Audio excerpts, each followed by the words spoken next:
할렐루야. 우리 옆에 있는 분하고 우리 인사들 나누시겠습니다. 인사들 나누실 때에 옆에 있는 분 얼굴 보시면서 아주 자랑스러운 표정으로 예수님께서 내 심장을 만져주셨습니다 하면서 인사를 나누시겠습니다. 예수님께서 내 심장을 만져주셨습니다.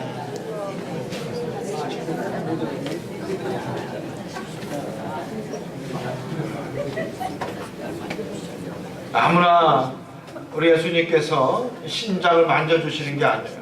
우리 예수님께서 누구를? 나를 만져주셨어요. 얼마나 감사합니까? 나사에서 아시죠 여러분? 미국의 나사에서 순놈 개 한 마리를 달나라에 보낸 거예요. 그래서 개가 로켓을 쫙 타고 달나라에 딱 갔어. 얼마나 좋아요. 뭐 방해하는 사람도 없고 신나게 막 뛰어노는데 이 개가 일주일 만에 죽었어요. 일주일 만에. 어디서 뭐가 죽었다고요? 달나라에서 개가 죽었어요. 개가. 그래서 이 지구의 학자들이, 나사의 학자들이 도대체 왜 개가 죽었는지 막 연구를 하는데 알 수가 없는 거예요. 근데 1년 만에 밝혀진 사실이 있어. 1년 만에 밝혀진 사실이 뭐냐면은 이 방광에 오줌이 꽉 차가지고 죽은 거예요. 오줌이 꽉 차서. 그래서 왜 도대체 이 개가 달나라에서 오줌을 넣지 못하고 방광에 오줌이 꽉 차서 죽었나? 연구를 해보니까 달나라에는 전보삿대가 없었다. 그래서 이 개가 죽었다. 여러분 타성에 젖어 살지 말자는 얘기입니다. 전보삿대 찾다가 죽을 수도 있다는 거죠. 변화되는 환경들, 변화되는 삶을 살자는 겁니다. 오늘은 제가 여러분 전도에 대해서 말씀을 계속 드리려고 합니다. 전도. 영국의 유명한 목사님 존 스타트 목사님이 전도하지 않는 것도 죄다라고 하는 책을 썼습니다. 사실은 그 제목을 보는 순간 거부감이 저도 생기더라고요. 전도하지 않는 것이 죄다. 야, 전도하지 않는 것도 죄가 될 수 있구나 라는 그런 생각을 하는데 사실은 선뜻 받아들이기가 쉽지 않습니다. 근데 가만히 생각해 보니까 전도는 우리 하나님께서 우리에게 해주신 지상명령인데 왜 우리가 전도에 대해서 적극적이지 않을까 그런 생각을 하게 됩니다. 그 책에 보면은 이런 말씀이 있습니다. 만일 복음이 주장하는 대로 사실 기쁜 소식이면 그리고 우리에게 믿음이 있다면 우리가 복음을 전하지 않는 것은 바로 우리가 죄를 범하는 것이다. 그렇죠? 정말로 그리스도의 복음이 우리 인생 최고의 기쁜 소식이고 또 복음 때문에 내가 구원을 받고 제 사함을 받고 구원의 확신이 있다라면 그 복음을 전하지 않는다라는 것, 그것은 바로 죄라는 거예요. 구원의 확신이 있고 복음 때문에 내 삶이 변화가 됐다라면 뭡니까? 여러분 당연히 전도해야죠. 복음을 전해야죠. 그러나 불행하게도 오늘날 그리스도인이라 불리는 사람들은 전도에 상당히 무관심합니다. 오늘 본문 말씀을 보면요, 사도 베드로가 고넬료의 집을 찾아가서 그들에게 복음 설교를 하는 내용입니다. 오늘 말씀 그 자체가 바로 이 복음 설교 그 내용을 다 담고 있습니다.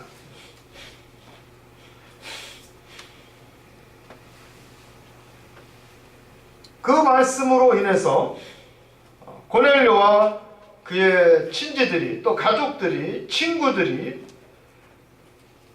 베드로의 그 복음 설교에 감동이 되고 또 예수 그리스도를 받아들이고 거기에 모인 모든 이들이 그리스도께 돌아오는 감동적인 장면이 기록되어져 있습니다. 오늘 말씀을 보면요, 오늘 본문 말씀을 보면 이 짧은 말씀이지만 이 복음적 설교가 사실은 집약되어져 있습니다. 그래서 36절에 보면은 이런 말씀이 있어요. 만유의 주 되신 예수 그리스도로 말미암아 화평의 복음을 전하사 이스라엘 자손들에게 보내신 말씀, 이 말씀이 뭐예요? 화평의 복음, 바로 가스펠입니다. 예수 그리스도로 말미암아 우리에게 주시는 복된 소식, 바로 복음을 말하고 있습니다. 그래서 그 복음이 도대체 어떠한 내용이냐? 복음의 내용 38절에 보면은 이런 말씀이 있습니다. 예수께서 두루 다니시며, 처음부터 보면은 하나님이 나사렛 예수에게 성령과 능력을 기름부터 하셨음에, 우리 하나님께서 나사렛 예수 그리스도에게 성령 충만함과 기름을 부어주셨다는 거예요. 능력을 주셨다는 거예요.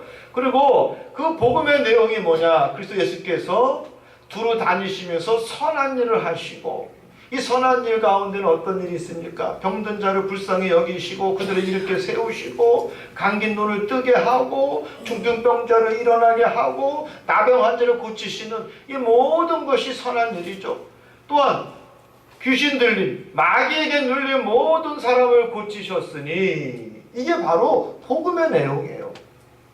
그리스도 예수께서 이 땅에 오신 복음의 내용입니다. 그 예수를 만나면 뭡니까? 우리의 병이 낫고 내가 눌렸던 그 마귀로부터 해방당한다는 놀라운 소식 아닙니까? 저나 여러분이나 이 마귀에 한두 가지 안 눌린 사람이 있어요? 어떤 사람은 집착을 하죠. 중독을 하죠. 어떤 사람은 욕심에 사로잡혀 있습니다. 어떤 사람은 자기 고집에 사로잡혀 있습니다. 어떤 사람은 관계에 사로잡혀 있습니다. 다 마귀에 눌려있어요. 그 마귀로부터 그리스도 예수를 만남으로 우리 해방당한다는 겁니다. 우리를 해방할 수 있다는 겁니다. 여러분, 이것이 바로 복음의 첫 번째 소식이에요. 두 번째 소식은 뭐냐? 우리 40절에 보면은 하나님이 사흘 만에 다시 살리사 나타내시되, 부활의 소식이죠. 복음의 그 핵심 중간에 있는 등뼈 척추가 뭐냐면은 바로 부활입니다. 부활. 그래서 사도 베드로는 이 짧은 설교 안에 무엇이 있느냐? 예수 그리스도의 능력과 표적과 선한 일들과, 그리고 부활의 소식을 전하고, 세 번째는 42절에 보면은 이런 말씀이 나오죠. 42절에 보면은 우리에게 명하사 백성에게 전도하되, 그죠? 전도하되, 42절에 보면 전도하되, 이 전도의 내용, 그리고 예수 그리스도께서 어떤 분이냐? 산자와 죽은 자의 재판장 되신다는 거예요. 그러니까 예수님에 대해서 분명하게 우리에게 알리고 있습니다. 산자와 죽은 자의 재판장이 되시는 예수 그리스도. 그리고 마지막으로 복음의 내용 43절에 보면 뭐냐? 믿는 사람들이 다 그 이름을 힘입어 죄사함을 받는다 하였느니라. 예수 그리스도 그 이름으로 말미암아 그 이름을 믿는 사람은 죄사함을 받는다라고 하는 이 복음의 내용을 사도 베드로는 전하고 있습니다. 그 말씀을 들은 고넬료와 또 함께한 모든 이들이 감동을 받고 성령 충만하고 그들이 세례를 받고 이제 주님의 자녀가 되는 것을 오늘 본문 말씀을 통해서 우리는 감동적으로 읽을 수 있습니다. 사랑하는 성도 여러분, 이 놀라운 역사가 이방인이었던 고넬료가 또 그의 가족과 친지들과 친구들이 어떻게 예수 그리스도를 영접하고 48절에 보면은 그들이 세례를 받게 되는데, 여러분, 세례라는 게 뭡니까? 우리의 모든 죄로부터 벗어나 이제 새로운 존재로 거듭난다라는 게 세례인데, 이제 예수 그리스도의 제자로서 거듭나는 새로운 삶을 산다는 것이 바로 세례인데, 도대체 어떻게 이러한 놀라운 역사와 일이 일어나게 됐습니까? 여러분, 그것은 바로 베드로가 전도했기 때문입니다. 요빠에서, 베드로가 있던 요빠에서 가이사라는 50km의 거리였습니다. 50km의 거리. 사도 베드로는 그 거리를 걷는 수고를 마다치 아니하였다는 거예요. 복음을 전하기 위해서, 전도하기 위해서 그 50km를 걸어가는 그 수고를 마다치 아니하였다. 우리 10장에 보면요, 먼저 고넬료가 사람을 보냈는데 하루길에 50km를 열심히 가도 저녁에 도착한다는 거예요. 이른 아침에 출발해도. 그래서 뭡니까? 베드로가 그를 청하여 하룻밤 재웠다 그랬어요. 그냥 보낼 수 없고 늦게 왔기 때문에 그를 청하여 집에 들인 후에 하룻밤 재웠다 그랬어요. 그 하루의 길, 그 50km를 걸어가는 수고를 베드로는 마다치 하지 않았기 때문에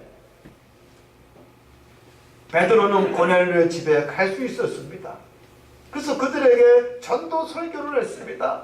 복음 설교를 했습니다. 사도 베드로가 전했기 때문에 결국 그들은 말씀에 따라서 변화되고, 오늘 말씀에 보면은 로마서 10장 14절에 보면 이런 말씀이 있습니다. 그런즉 그들이 믿지 아니하는 일을 어찌 부르리요, 듣지도 못한 일을 어찌 믿으리요, 전파하는 자가 없이 어찌 들으리요. 여러분, 말씀 그대로 베드로가 없었다라면 고넬료는 여전히 참된 그리스도인으로 변화되지 못했을 것입니다. 전하는 자가 없이 들을 수 없기 때문입니다. 여러분, 들어야 믿음이 생기고 믿음이 생겨야 변화가 될 수 있습니다. 여러분, 전도라는 것은 얼마나 상호 도움이 되는지 모릅니다. 여러분도 한번 전도해 보세요. 나중에는 내가 이 사람을 전도했는데 이 사람 때문에 내가 도움받을 때가 얼마나 많은지 몰라요. 내가 예수를 몰랐는데 이 사람 때문에 내가 예수를 믿게 되고, 또 그 사람 때문에 오히려 내가 거꾸로 도움을 받게 되고, 여러분 그런 경우 많이 보신 줄 믿습니다. 아무것도 아니고 별 볼 일 없었던 사람이었는데 예수 믿고 변화되고, 오히려 내가 그 사람 때문에 배우게 되고 고개가 숙여지게 되고 인생을 살아가면서 선생으로 오히려 모실 때가 얼마나 많이 있습니까? 우리 하나님께서는요, 전도만큼 기뻐하시는 일이 없습니다. 전도만큼 큰 상급이 없습니다. 영국에 한 귀족 아들이 있었습니다.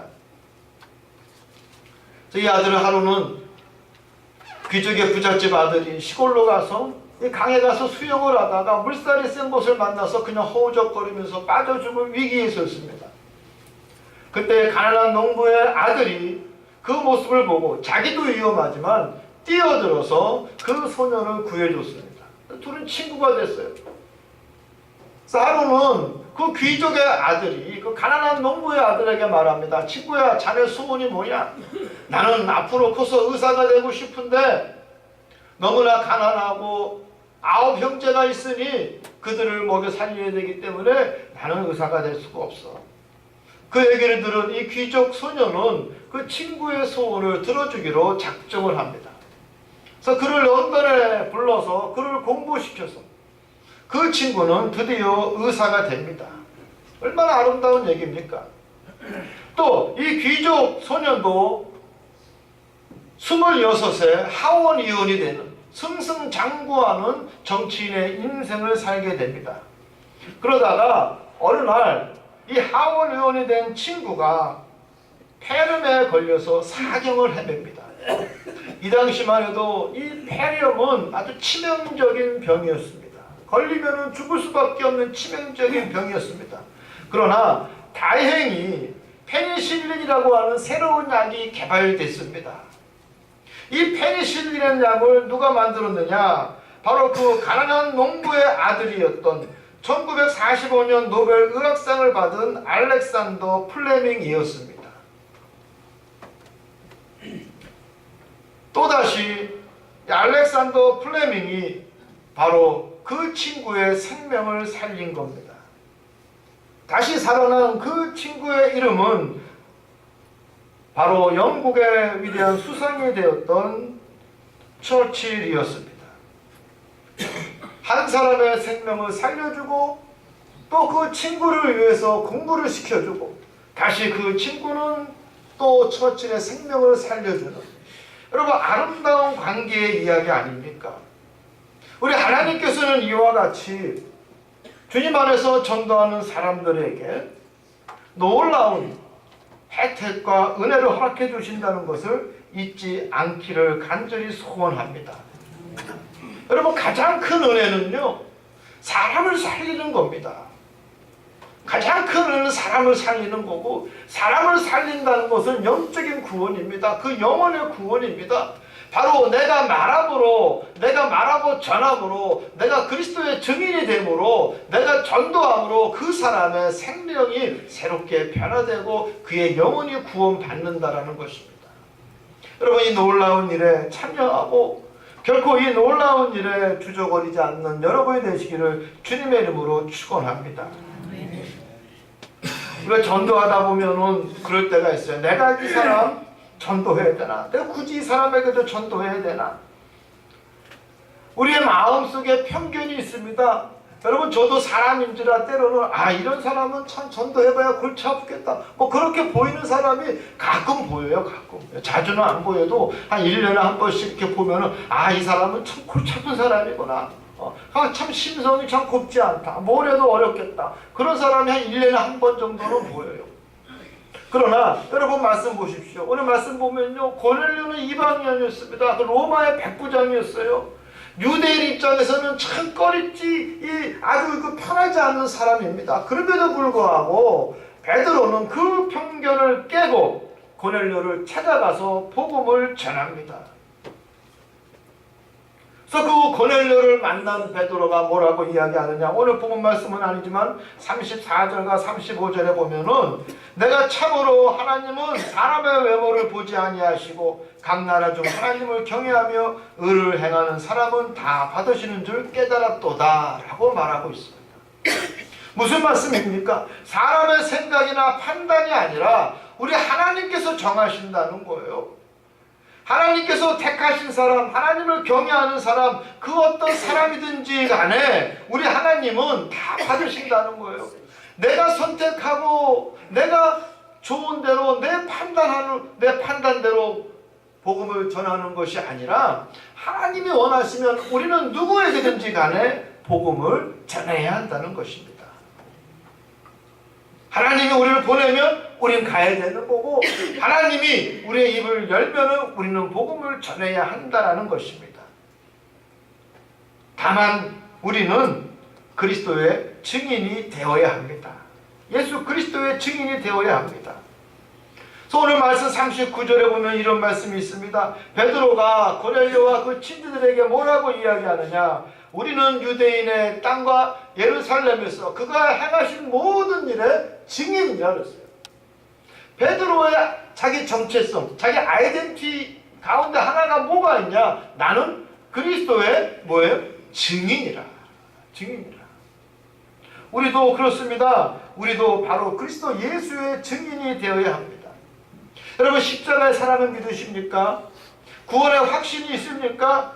예수님께서 물과 피를 다 나를 위해서 쏟으셨다라고 하는 믿음의 확증이 있습니까? 내 인생은 예수 그리스도의 은혜 없이는 불가능했다고 여러분 고백하십니까? 그렇다면 우리는 그리스도 예수의 증인입니다. 여러분, 증인은 무엇입니까? 예수님께서 내 삶을 만져주시고 내 영혼을 구원해 주시고 내 심장을 터치해 줬다고 모든 사람들에게 증거하는 사람이 바로 증인입니다.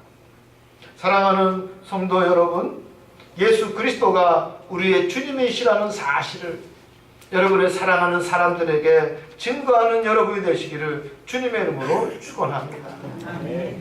많은 사람들이 전도는 참 부담스러워, 결코 쉽지 않아 라고 생각합니다. 뭐가 어렵다고요? 그러니까 전도란 말도 하기 싫어가지고 참 전도하기 어려워요. 근데 여러분, 전도를 해야 하는 이유는요, 바로 우리 그리스도인들의 삶의 이유이기 때문입니다. 삶의 이유. 여러분 잘 아시죠? 그 예화 중에 영국 런던에 성 바울 교회를 짓는데 세 사람의 석공이 있는 거예요. 세 사람의 석공. 그래서 그 감독자 크리스토퍼가 그 세 사람에게 각각 묻습니다. 당신 지금 뭐하고 있습니까? 그러니까 첫 번째 석공이 먹고 살기 위해서 일하지 않소. 맞는 얘기죠. 두 번째 석공한테 말하고 있습니다. 당신 뭘 하고 있습니까? 보면 몰라요. 돌을 깎고 있죠. 맞는 얘기예요. 세 번째 석공에게 묻습니다. 당신은 뭐하고 있습니까? 나는 놀랍게도 감사하게도 하나님의 성전을 건축하고 있습니다. 사는 모습은 겉으로 보기에는 이 석공들과 같이 똑같습니다. 돌을 깎고 있는 거예요. 그러나 그 삶의 질과 이유와 목표는 사람들이 다 다릅니다. 똑같은 돌을 쪼이고 있어도 한 사람은 돈을 벌기 위해서, 한 사람은 그저 돌을 깎고 있는 거고, 한 사람은 하나님의 성전을 짓고 있는 것입니다. 전도는요, 우리 삶의 이유입니다. 삶의 목표입니다. 그리스도인이 되면 가장 먼저 변하는 것이 우리 삶의 목표가 변해야 합니다. 베드로가 왜 스스로 그리스도의 증인이라고 자처하고 있습니까? 그가 왜 어부의 생활을 청선하고 그의 생업을 청선하고 사람을 낚는 어부로 살고 있습니까?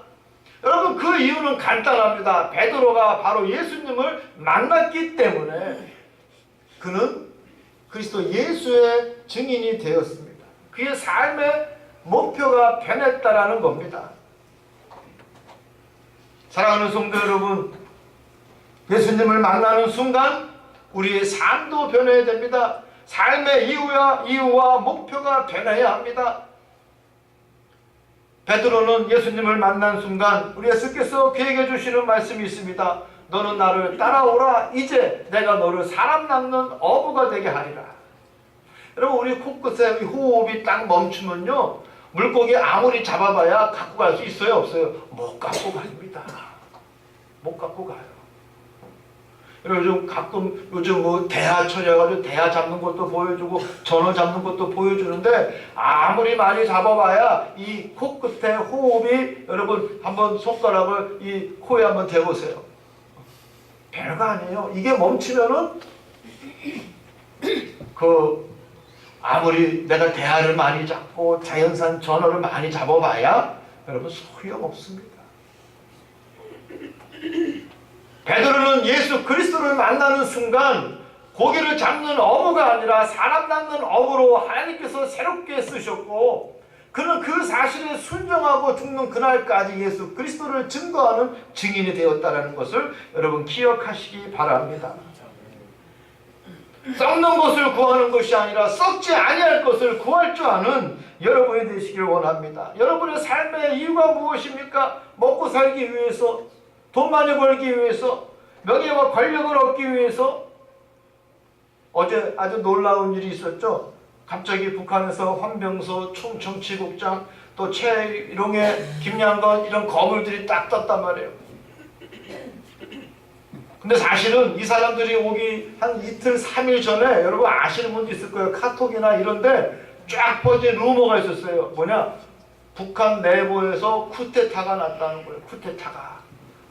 막 중국 신문에도 나오고, 이란 방송에서는 뭐라고 나왔냐면, 이란 방송에서는 이 김정은이가 뇌졸중으로 쓰러졌다는데, 뇌졸중으로 쓰러져가지고. 그래서 북한 고위급 인사들이 한국에 왔다. 이 일을 총지휘한 사람이 누구냐? 조명록 총정치국장이라는 거예요. 총정치국장, 한국 사람들이 조금 북한에 상식이 있는 사람은 서열이가 뭐냐면 총정치국장이거든. 김정일, 김정은, 김씨 다음으로 높은 게 총정치국장인데 조명록이라는 이름이 탁 나온 거예요. 이 조명록이라는 사람을 알아보니까 몇 년 전에 죽은 사람이더라고요. 그래서 이게 루머로 판정이 나긴 났지만, 여러분, 이 북한에서 이 사람들 가만히 사는 거 보십시오. 저 사람들이 무엇을 위해서 사는가? 사람 괴롭히기 위해서 사는가? 사랑이 먼저인가? 이념이 먼저인가?